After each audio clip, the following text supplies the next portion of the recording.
কইরে রাতে কো জিনিসপাতি নিয়া দাও কয়টা তার বিজনেস করলাম না টাইগার মনি কি টাইগার দিছে কিছু তোর কাছে না তো এক মাসের বেশি হয়ে গেল আমার ইন্টারেস্ট দিল না যা ঘরে যা আমি যাই বিজনেসে যাই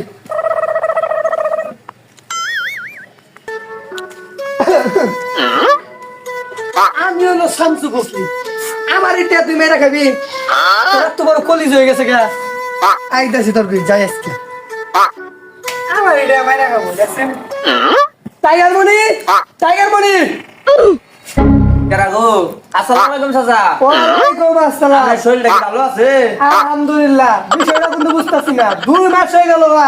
আমার ইন্টারেশনে আমার জিনাটা না কি শুরু করছো বুঝতাছি না টাইগার মনি চাচা একটু সমস্যায় আছে তো আমি এটা দিয়ে দিই এই তে সমস্যা আছে আমার 10 বাড়ি ঘুরে দেখা কষ্ট করে দেখা আমার তোমার দিছি তুমি ইন্টারেস্ট দাও না আসলটা দাও না দেখো ওইটা তোমার হাতে আমার ঠিক করতেছ বিষয়টা হলো আমি বিশাল একটা সমস্যার মধ্যে পড়ছি নইলে আপনি টাকা কবে দিয়ে দিতাম তোমার মেয়ে বিয়া দিলে একটা দিনে তোমার এক কোটি টাকা লেগে দিছি আমার তো বুঝি না তুমি আমার এই মাসে টাকা দিলা কেমনে দিলা আচ্ছা সমস্যা নাই বিকালে আমি হাতে দেখা করতেছি আচ্ছা বিকালে দেখা কইরো আমি তো বারবার আম না আচ্ছা ঠিক আছে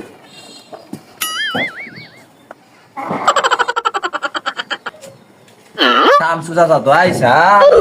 বিকালে তো দেখা করবার চাইছি বিকাল তো হয়ে গেল যাই দেখি সোলেমান বেদ বগলে যাই যাই টেহারা দেওয়ার ব্যবস্থা করে দিই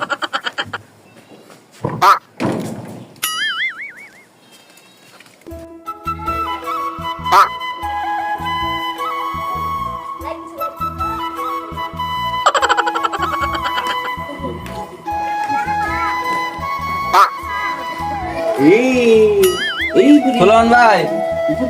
আপনার বগলে আইছিলাম টাইগার মনি কি মনে করে আইলি ওই যে শামসু চাচা গেছে ওই যে মেয়া বিয়া সময় ছুটি আনিছিলাম দেশ নাই ইন্টারেস্ট দেশ নাই তাতো যে একটু সমস্যা ছিল মানে তো জানেনি তা তো জানি তোর মেয়েটা বিয়া দিছ একটু সমস্যা হইতাছে তোর মেয়ের জামাইটা তো ভালো না মেয়েটা বলে মারে আমি শুনলাম তার শামসু ভাই কি কইলো হ্যাঁ বলে ইমার্জেন্সি তোর কাতালে এটা দেওয়ার তাহলে নুরাই দেই শামসু ভাইয়ের বগলা কিছু কইরা ম্যানেজ করুন যায় নাকি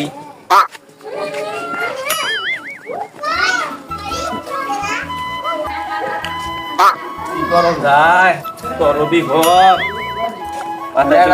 করো না বুঝিস নাই এ শামসু চাচা ভাইটা শুন না এ চাচা শামসু ভাই ও শামসু ভাই ও শামসু ভাই দাদা তো ঘরে দাদা এটা দিতেছি আচ্ছা ঠিক আছে এবারে বল